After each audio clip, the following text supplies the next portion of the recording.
주한미대에서 피습 사건 이후에 어떻게 보면 좀 느닷없을 정도로 김무성 대표가 이번 기회에 테러방지법을 좀 제정했으면 좋겠다. 떡본 김에 제사 지낸 거 아니냐. 뭐 떡본 김에 제사를 지내려고 하는 것 아닌가. 이 김에 우리가 뭐 이걸 어떤 방향으로 무조건 밀어붙이겠다. 박근혜 대통령에게 좀 이렇게 한번 해줬으면 좋겠다. 조금 일 좀 줄이시면 어떨까 이런 생각이 왔어요. 여당 국회의원 3명을 정무특보 임명을 했지 않습니까? 여당 의원이 갔다는 게 문제인 거예요? 아니면 숫자가 3명이나 돼서 문제라는 건가요? 아니면 특보 자체가 좀 뭐 불필요한 건가요?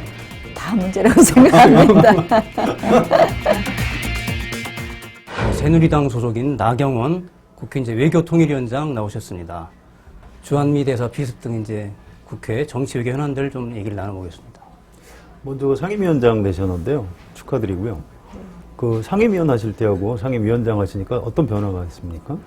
뭐 아무래도 막중한 책임감이 느껴지죠. 또 원래 직을 맡고 안 맡고는 직을 맡은 사람은 어쨌든 여러 가지 이슈들을 관리하고 책임을 져야 된다면 직을 안 맡고 있으면 아무래도 나의 의사만이 가장 중요하잖아요.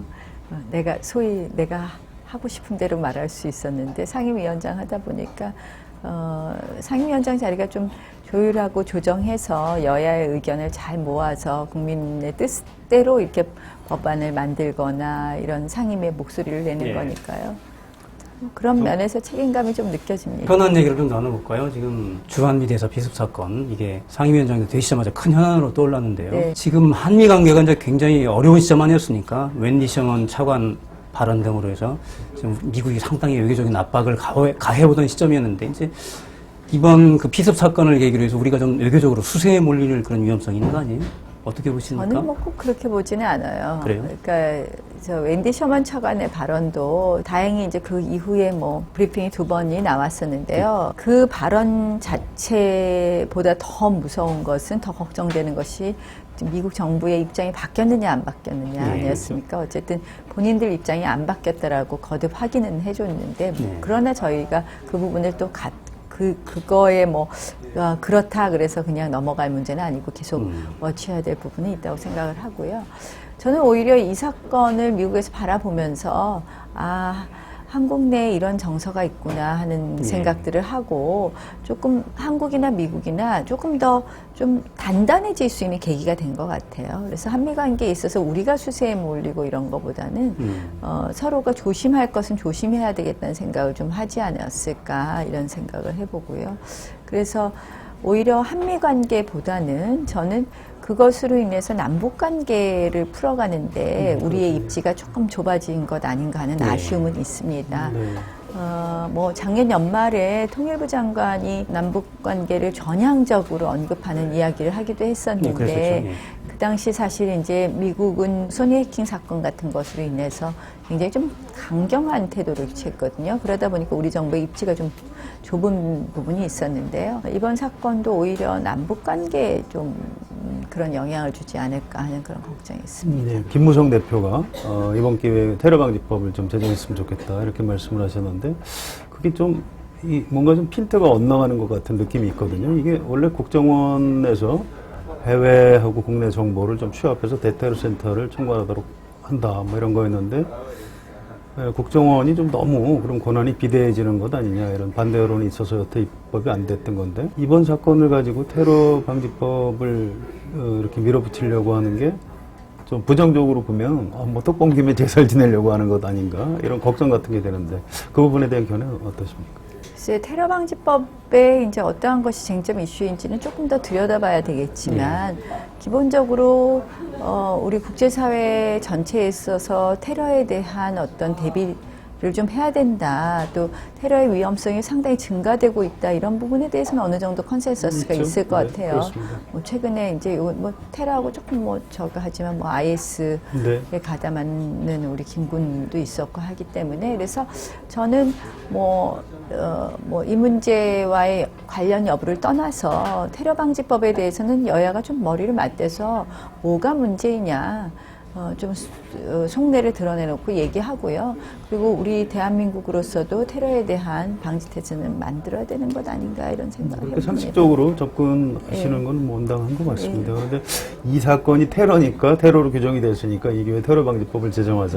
이건 좀 너무 논리적으로 이 사건을 접근이. 테러로 규정하는 거에 대해서도 또 뭐 논란이 있죠. 논란이 있죠. 또 미국 측에서는 테러라는 표현을 안 쓰잖아요. 뭐 공격이라는 습격, 거죠. 공격 뭐 이런 말을 쓰는데 어택 뭐 이런 표현 많이 쓰는 것 같아요. 그렇기 때문에 우리가 이제 저는 이래요. 이 사건도 중요하지만 이 사건을 어떻게 앞으로 우리가 잘 그렇습니다. 관리해 예. 가느냐가 중요하거든요. 그래서 늘 너무 호들갑 떨 것도 아니고 예. 또 너무 가볍게 볼 것도 아니다. 전 모든 게 마찬가지인 것 같아요. 제가 저도 계속 동의하는데요. 얘기하지만. 그러니까 미국에 대한 공격은 맞는 것 같고요. 그다음에 한미 동맹에 대한 공격도 좀 맞는 것 같아요. 그걸 부인하는 건 이제 그 잘못된 의견 같고 그렇지만 또 이제 왜 이렇게 됐는지 모르겠는데 어제 여당 대변인이 야당을 뭐 종북 숙주를 지금 반성해야 될 때다 이런 논평을 냈던데요. 그러니까 또 야당 대변인이 아니 그럼 그 종북 숙주하고 그 국정을 논의하는 여당 당신들은 뭐냐 이런 식으로 치고받는 걸 보고 좀 이건 좀 치졸하다 이런 생각이 들었어요 개인적으로. 그러니까 이제 뭐 자꾸 이 저 배우 세력의 어떤 막 이런 여러 가지 얘기가 나오는데 정치권은 이럴 때일수록 조금 이게 수사 중이잖아요. 그렇죠. 네. 일단 하여간에 우리 그 사건을 일으킨 김기종 씨는 조금 생각이 북한이 늘 얘기하는 거랑 똑같은 얘기를 하시는 분은 맞죠. 네, 맞죠. 네. 그런데 이제 과연 이 사건이 어떻게 발생했는지에 대해서는 우리가 조금 수사를 좀 지켜보고 그 다음에 얘기했으면 어떨까 하는 생각이. 근데 이제 여당 지도부에서 이제 일제히 이 테러 방지법 얘기를 하시고요. 또 그다음에 사드 고고도 미사일 방어 체계 이런 얘기를 하니까 그동안 이제 잠잠했던 이슈들인데 갑자기 주한미대사 피습 사건 이후에 어떻게 보면 좀 느닷없을 정도로 사드라든가 또 테러 방지법 얘기를 하는 거니까 이제 그야말로 아까 말씀하셨던 대로 떡 본 김에 제사 지낸 거 아니냐, 제사 지내라는 생각 아니냐 이런 이제 그런 비판이 나올 개연성은 좀 있는 것 같아요. 걱정이 있는 거죠. 사드는 그것도 사실 별건 아닌 거예요. 사드는 좀 다른 얘기인가요, 지도부가 사드는? 먼저 얘기한 것보다는 예. 언론에서 먼저 자꾸 사드를 물어보더라고요. 물어보니까, 예. 그리고 저도 지난번에 어느 토론회 갔는데 사드를 물어보니까 대답을 한 거거든요. 그러니까 이제 그런 것처럼 그러니까 또 이제 언론이 자꾸 관심 있어 하니까 지도부도 얘기를 하는 건데, 근데 이제 어쨌든 사드 문제라든지 테러 방지법 문제라든지 어쨌든 우리가 정리하고 해결해야 될 문제는 맞는 것 물론이죠. 같아요. 네. 네. 그러니까 이 김에 우리가 이걸 어떤 방향으로 무조건 밀어붙이겠다 이런 거는 아니라고 생각을 하고요. 사드 같은 경우도 사실 국민들께서 먼저 잘 인식하셔야 되거든요. 그리고 또 거기에 대해서 정부도 판단해야 되는 거기 때문에 저도 사드가 뭔가 맨 처음에 이게 과연 북한 미사일을 저 방에 대한 방어 기제로서 적절한 거 아닌가 이런 부분 아직 잘 모르잖아요. 네. 그러니까 충분히 조금 이런 과정을 통해서 컨센서스를 이뤄갔으면 좋겠습니다. 아까 말씀하신 김에 이제 한 가지 좀 보충 질문 하나 드릴게요. 이제 웬디 셔먼 차관 발언, 미국이 입장 변화 아니다 이렇게 공식적으로는 해명을 하는데 어떤 전문가들은 이게 오히려 미국의 속내 아니냐 여러 가지로 면밀하게 계산된 발언 같다. 그런 분석도 한단 말이에요. 그렇게 입장 변화가 아니라 이렇게 보실 만한 근거가 있나요? 일단은 브리핑은 그렇게 공식 나왔어요. 두 논평이 번. 나온 거죠. 예. 두 번이나 냈어요. 한 번도 아니고 두 예. 번 냈고, 이제 작년에 오바마 대통령께서도 말씀하신 것처럼 이 과거사 문제에 대해서 이 일본의 이런 여러 가지 역사적 행위에 대해서 극악무도한 일이다 이렇게 말한 그걸 같은 입장이라고 이제 다시 반복을 했기 때문에 우리로서는 이제 그것을 믿는데 말씀하신 것처럼 속내일 수도 있습니다. 예. 사실. 그래서 제가 계속 워치해야 된다는 거고요. 미국으로서는 어쨌든 한국과 일본이 계속해서 이 문제에 대해서 이렇게 좀 다투고 있는 것에 대해서는 불편하겠죠. 그러나 우리 입장으로서는 사실 이제 과거사 문제에 대한 일본의 반성과 그동안의 입장 무라야마나 고노다마의 입장을 갖다 계승해 줄 것을 촉구할 수밖에 없는데요. 이제 이 일본 문제도 저는 그러나 한일 관계가 좀 지금같이 계속 경색돼서는 안 된다는 네. 인식이 다 있지 않습니까? 그래서 그걸 이제 조금 우리가 어떻게 좀 유연하게 풀 것이냐에 대한 또 고민을 같이 해야 될 것 같습니다. 우리가 불리하게 해석할 필요는 없는 것 같아요. 세월호 사건이 터졌습니다. 정상적인 국가에서는 있을 수 없는 일이라며 정치인과 관료들에게 극단적인 비난을 퍼붓던 한 부류의 사람들이 있었습니다. 이들은 해경을 아예 없애버려야 한다고 했습니다. 그런가 하면 세월호 사건의 원인이 기본을 제대로 지키지 않고 비리를 눈감아주는 잘못된 문화에 있기 때문에 나부터 반성해야 한다고 생각하는 그런 부류의 사람들도 있었습니다.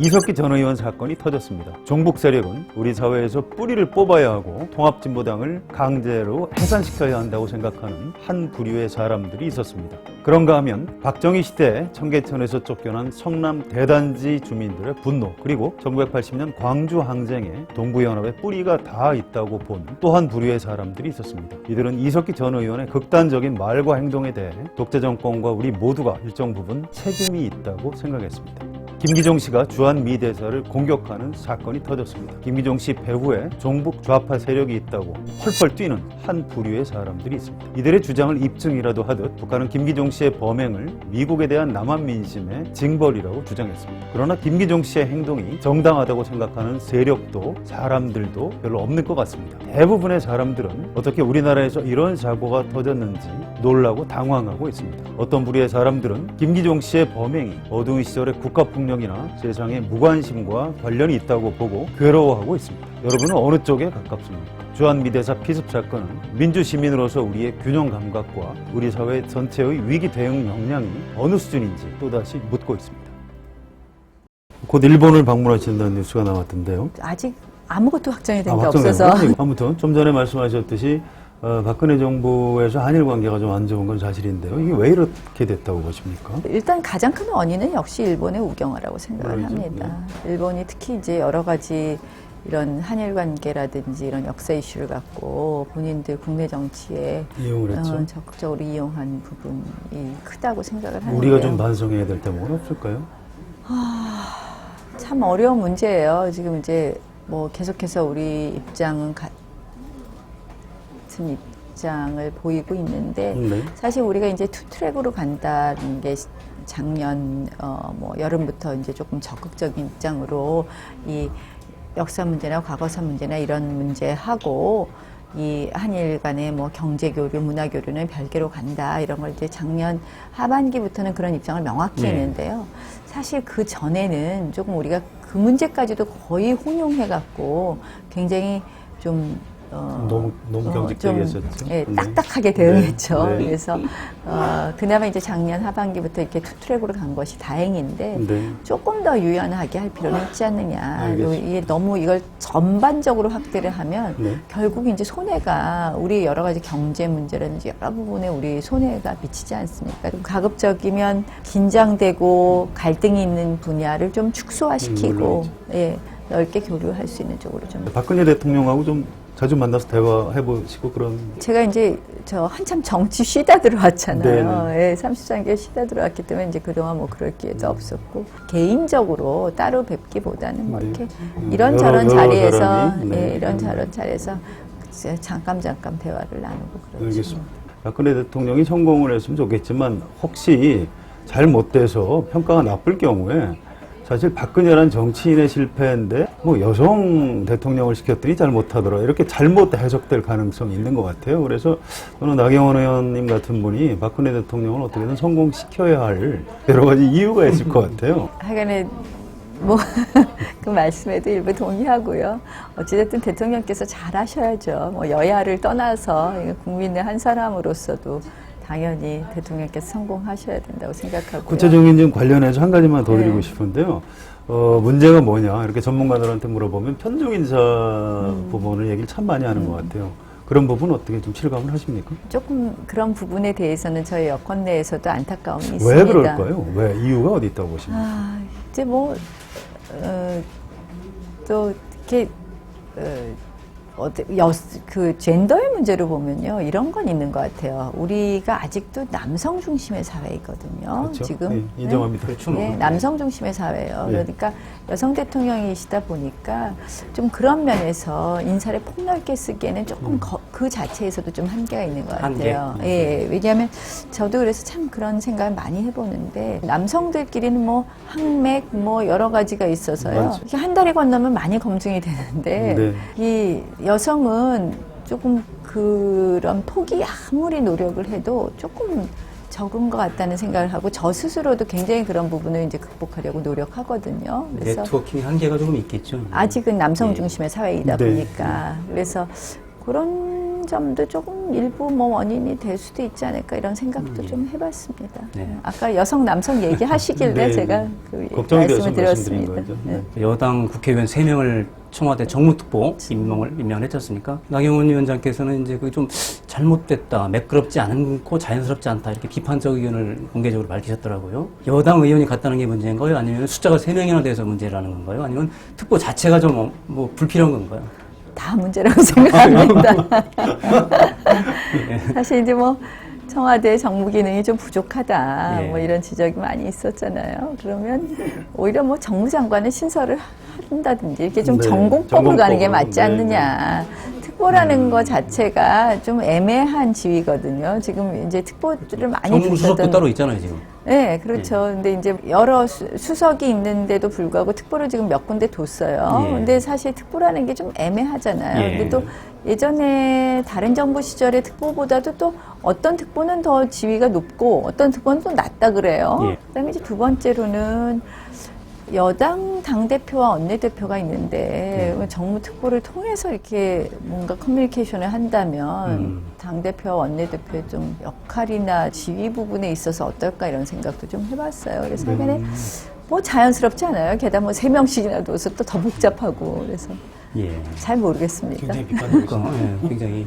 너무 비판적으로 얘기했나요? 아니, 뭐 사실 뭐 맞는 그런 말씀이시니까. 당내에서도 또 여러 가지 국회의원 그 겸직 금지 그 부분도 조항에 어긋난다 이런 논란들도 있거든요. 겸직금지 조항은 제가 사실은 안 읽어봐서 잘 모르겠네요. 근데 뭐 그런 건 정무직이니까 그게 꼭 중요한 것 같지는 않아요. 그 자체가 본질은 아니고. 예, 그게 본질은 아니고. 정무특보 예, 자체가 우리가 가진 여러 가지 문제가 있다는 말씀이네요. 여러 가지로 모양이 뭐 정무특보 세두는 게 자연스럽지 않지 네. 않나요?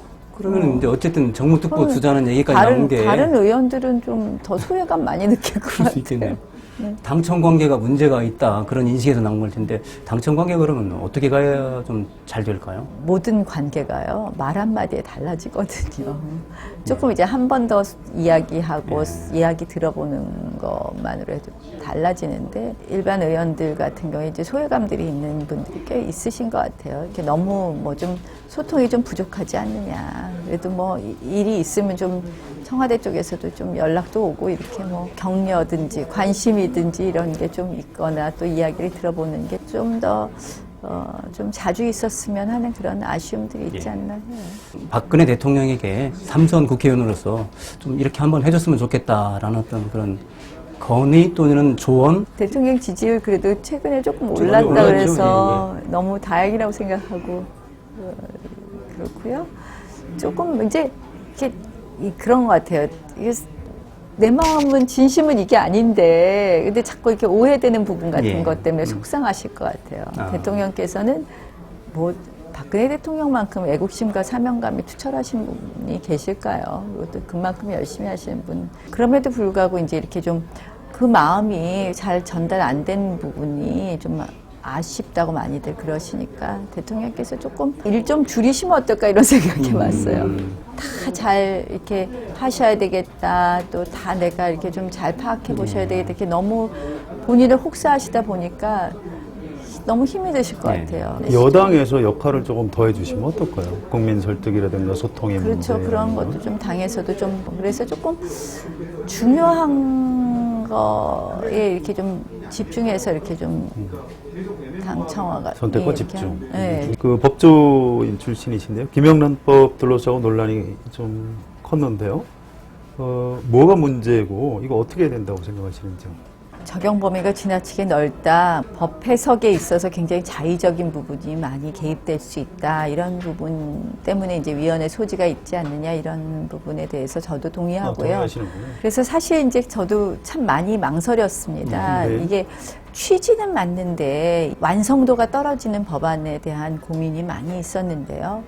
결국은 지금 우리 사회 요구가 조금 깨끗한 사회 만들어 보자는 거 아닙니까? 네, 그래서 맞죠. 네. 다소 좀 부작용이 있더라도 이 습관을 확 바꿔보기 위해서는 필요하지 않나 해서 동의했습니다. 앞으로 어떻게 해야 될까요? 사실은 입법 과정 마무리 과정에서 너무 급하게 좀 네, 처리된 그런 부분이 면이 있었거든요. 한 달 정도 여유를 두고 보완하고 4월 국회쯤에 통과했으면 어땠을까 하는 그런 아쉬움은 예. 있습니다. 시행되기 전이라도 문제점이 과연 뭐 심각하게 있는 부분이라면 저희가 다시 논의해 볼 수는 있다고 생각을 합니다. 알겠습니다. 최근에 중앙선관위원회에서 이제 선거제도 개편 의견을 냈는데 너무 실제- 비현실적 아닌가요? 네, 그래서 저는 공천제도 개혁 소위에서 석패율제도 도입을 주장했었습니다. 네. 그래서 권역별 비례대표 제도를 하려면 지금 비례대표 숫자를 늘리고 지역구를 줄여야 되는데 우리 지금 지역구 조정해야 되는 것도 지금 굉장히 당사자들이 어렵다고 어렵죠. 보이죠. 굉장히 어려운 상황에서 뭐 100명씩 지역구, 아니 100명은 아니군요. 한 50명 50명 정도 정도 되죠. 지역구 의원을 줄일 줄인다면 줄일 비례대표를 수는 늘리고. 없으니까. 그게 쉽지 현실적으로 참 어렵죠. 불가능하죠. 그래서 저는 그 부분에 대해서는 쉽지 않다고 생각을 하고요. 그래서 그 합리적인 대안이 제가 말씀드린 석패율 제도의 도입이다. 호남 지역을 우리는 석패율 제도 도입 지역이라 하면 비례대표 중에서 몇 석은 우리가 석패율 제도에 둔다. 그런 정도가 오히려 합리적이지 않을까 이렇게 혹시 생각합니다. 의원 정수를 조금 늘리는 방안은 가능하다고 보십니까? 어렵다고 보십니까? 국민 정서가 지금 의원 정수 늘린다면 찬성하시겠어요. 그래서 현실적으로 어렵죠. 예, 현실적으로 어렵다고 봅니다. 자, 오픈 프라이머리 제도는 도입이 가능하다고 보십니까? 우리 어려울 것 여당은 김무성 대표가 굉장히 강한 의지를 갖고 계세요. 네. 그래서 여당으로서는 가능하다고 생각을 하는데 박근혜 이게 대통령은 입장이 어떠신가요? 대통령께서는 특별한 입장을 표시하지 않으셨습니다. 저는 뭐 대통령께서 이 문제에 개입하실 거라고 생각을 하지 않고요. 김무성 대표께서 확실한 입장을 표하셨고 오픈 프라이머리의 성공은 투표율이 높아야 되고 물론이죠. 그거는 여야가 동시할 때만 되거든요. 근데 야당의 경우에 예전에 공천제도 개혁을 맡은 원혜영 위원장님은 굉장히 적극적이었습니다. 그런데 문재인 대표 체제는 사실 조금 소극적인 것 같고 아직 공식 입장을 정하지는 않았죠. 네, 그런데 언뜻 들리는 입장이 소극적이세요. 문재인 대표님을 좀 설득할까요, 제가? 안 될 경우에 우리 당만이라도 어떻게 도입하는 방법에 대해서 저희가 고민해 보고 있습니다.